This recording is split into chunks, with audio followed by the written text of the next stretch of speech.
के अंत के लाइनों में लिखा हुआ है कि जनक जी इस घटना के बाद अपने को बड़ा कृतकृत्य फील कर रहे हैं। जब सीता राम के हवाले हो गई, विदा हो गई राम के साथ, तो जनक जी को दुख तो जरूर था बेटी के जाने का, लेकिन सीता राम के हवाले हो गई। जनक जी को अंदर से एक कृतार्थता का अनुभव हो रहा है, एक कृतकृत्यता की फीलिंग हो रही है। जिसकी सीता राम को ब्याह जाए वो कृतकृत्य हो जाता है। सीता माने भक्ति और राम माने भगवान। जिसकी भक्ति राम को ब्याह जाए उसकी भक्ति सफल हो जाती है। और जब तक आपकी भक्ति आपकी सीता राम को न ब्याही जाए तब तक आपकी भक्ति अधूरी है। भक्ति भगवान को ब्याही जानी चाहिए, भक्ति भगवान को अर्पित हो जानी चाहिए। लेकिन एक बात मैं कह के कल वाली कथा से बस आगे बढ़ूं अयोध्या कांड की ओर।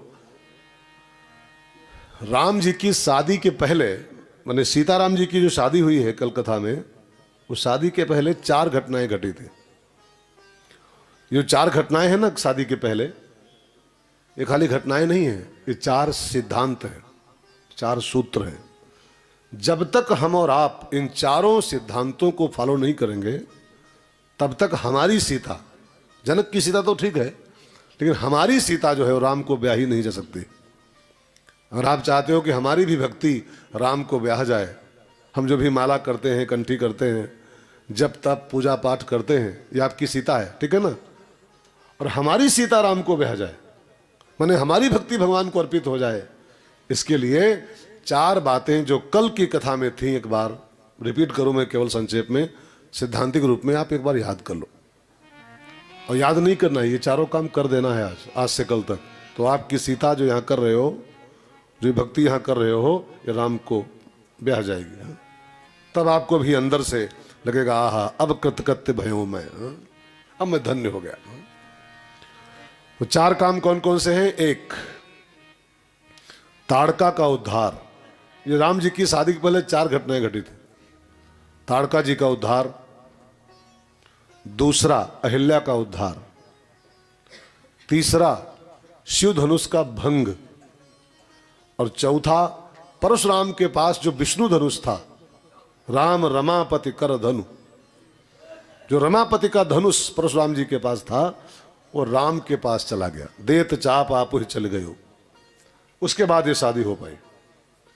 अब ये चारों बातें बहुत वैज्ञानिक हैं, आपके भीतर हैं चारों बातें। और जब तक ये चारों बातें नहीं पूरी होंगी तब तक आपकी सीता राम को ब्याही नहीं जा सकेगी, और तब तक आप धन्य नहीं हो पाओगे। आप माने आप और हम दोनों, ठीक है। तो सबसे पहली चीज ध्यान दे के सुनो, ताड़का वध माने क्या होता है। ताड़का की परिभाषा मैंने कल सुनाई थी, आपको याद होगा किसी को। ताड़का माने होता है दुराशा, माने परमात्मा को छोड़कर दूसरों से आशा करना। मोर दास कहाए नर आशा, माने मेरे भक्त बनना चाहते हो, मेरी भक्ति करते हो और दूसरों से आशा कर रहे हो। दूसरों से आशा ही दुराशा है, यही ताड़का है। सबसे पहला तो यही काम करना होगा, दूसरों से आशा करनी बंद करनी होगी। आशा एक राम जी से, दूजी आशा छोड़ दे। और दूसरों से आशा करके पाओगे भी क्या? यहाँ सब भूखे बैठे हैं यार, सब खुद भूखे हैं। आपकी आशा कौन पूरी करेगा? यहाँ सब अतृप्त ही हैं, सब भूखे हैं। एक बड़ी बढ़िया शेर है, मुझे याद आ रही है। इस बस्ती में और इस संसार में हमारे आंसू कौन पोंछेगा? बहुत ध्यान देना शेर पर। इस बस्ती में हमारे आंसू कौन पोंछेगा? यहाँ जिसको भी देखो उसका दामन भीगा लगता है। यहाँ सबकी तौलिया अपने आंसुओं से खुद भीगी हुई है, हमारे आंसू कौन पोंछेगा यार? हाँ? हमारी आशा कौन पूरी करेगा? यहाँ सब भुक्खड़ों की दुनिया है, सब भुक्खड़ भरे हैं। किसी को पद की आशा, किसी को पैसे की आशा, कोई किसी आशा में जी रहा है। सब एक दूसरे आशा में ही सब पड़े हुए हैं। तो आशा एक राम जी से, एक ही बाण से इस दुराशा का वध करना है। दुराशा ही ताड़का है, ठीक है। अगर आप चाहते हो कि हमारी सीता राम को ब्याही जाए, पहला काम दुराशा रूपी ताड़का को एक ही बाण से मारो, ठीक है। दूसरा काम अहिल्या का उद्धार। अहिल्या का अर्थ मैंने आपसे कल किया था, बुद्धि, ब्रह्मा की बेटी है और ये बुद्धि इंद्रियों और मन के चक्कर में पड़ के पतित हो गई है, जड़ हो गई है। इस बुद्धि को फिर से राम के चरणों से जोड़ के इसको चैतन्य करना है। बुद्धि को चैतन्य करना ये भक्ति और भगवान की शादी की दूसरी शर्त है। जिसकी बुद्धि चैतन्य है उसकी भक्ति राम को ब्याही जा सकती है। अहिल्या का उद्धार करो, अपनी अपनी अहिल्या का। हमारी सबकी अहिल्या एक एक करके जड़ हो गई,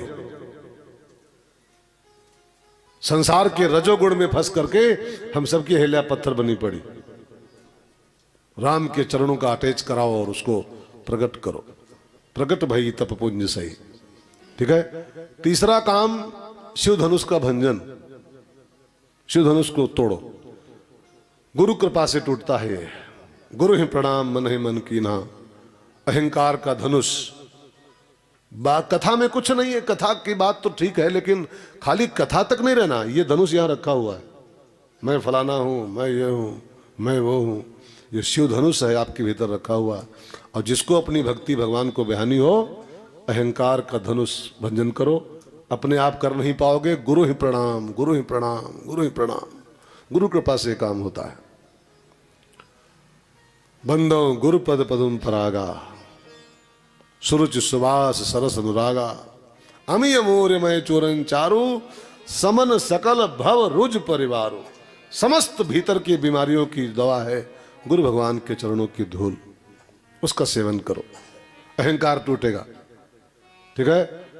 और चौथा काम अंतिम जो हुआ था, और रमापति कर धनु वो राम में चला गया था। विष्णु का धनुष राम में चला जाए। विष्णु धनुष राम के हवाले कर दो। विष्णु माने क्या होता है? विष्णु का एक अर्थ होता है अहंकार शिव बुद्धि अज मन शशि चित्त महान। इस दोहे के अनुसार चित्त ही विष्णु है। ठीक है ना, चित्त विष्णु है। ताड़का का संबंध मन से है। ध्यान देखिए, दुरासा मन में होती है। अहिल्या बुद्धि है, शिव धनुष अहंकार है, और विष्णु का धनुष चित्त है। चित्त राम में लग जाए। विष्णु धनुष माने चित्त, और चित्त राम में चला जाए, चित्त राम में समर्पित हो जाए। मैं अर्पित मनोबुद्धि। वो कौन मुरारी पादार्पित चित्त वृत्ति ही। गोपियां कहती हैं ब्रज की, मुरारी पादार्पित चित्त वृत्ति। हमारा चित्त मुरारी पादार्पित हो जाए। ठीक है। ये चार काम, मन की ताड़का को मारो, बुद्धि की अहिल्या का उद्धार करो, चित्त को राम में अर्पित करो, और अहंकार के धनुष को तोड़ दो। मन ठीक हो जाए, बुद्धि ठीक हो जाए, हमारा चित्त भी ठीक हो जाए, और हमारा अहंकार टूट जाए। ये चार काम जिस दिन पूरे कर पाओगे, उस दिन आपकी जो सीता है वो राम को ब्याह जाएगी।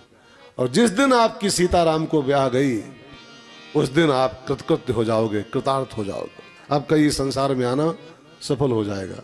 तो आइए राम विवाह की कथा के साथ कुछ सिद्धांतों को पूरा करें, और हम भी अपनी सीता को राम के हवाले करें, और हम भी अपने जीवन में कृतार्थता का आभास करें। इस मंगल कामना